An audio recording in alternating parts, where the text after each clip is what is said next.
আজ থেকে পশ্চিমবঙ্গে ভোটার তালিকার বিশেষ নিবিড় সংশোধন প্রক্রিয়া শুরু হচ্ছে। আর ওই দিন থেকেই বুথ স্তরের আধিকারিকরা এনুমেরেশন ফর্ম নিয়ে বাড়ি বাড়ি যাবেন। সেই মতো মধ্য হাওড়ার রাজবল্লভ সাহা লেনেও চলছে এসআইআর এর কাজ।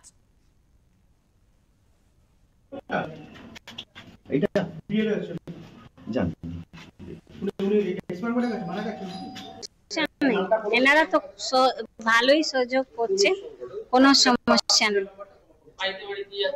হ্যাঁ,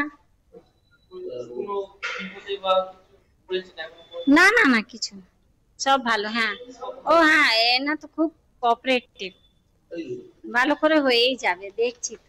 আর কি বলবো, দাদারা অনেক। হ্যাঁ, না না না কোনো সমস্যা।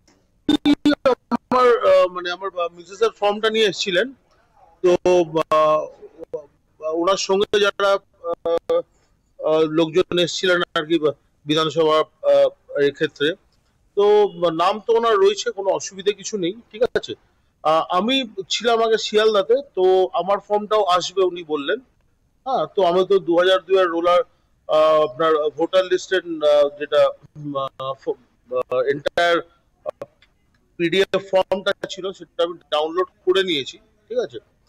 তো সেখানে কোনো অসুবিধা আমারও নেই, ঠিক আছে, ঠিক আছে সবকিছু। হ্যাঁ, কোনো অসুবিধা নেই আমাদের। এবার আমার মেয়েও 18 বছর হয়ে যাচ্ছে, তার নামটাও অ্যাডিশন হবে।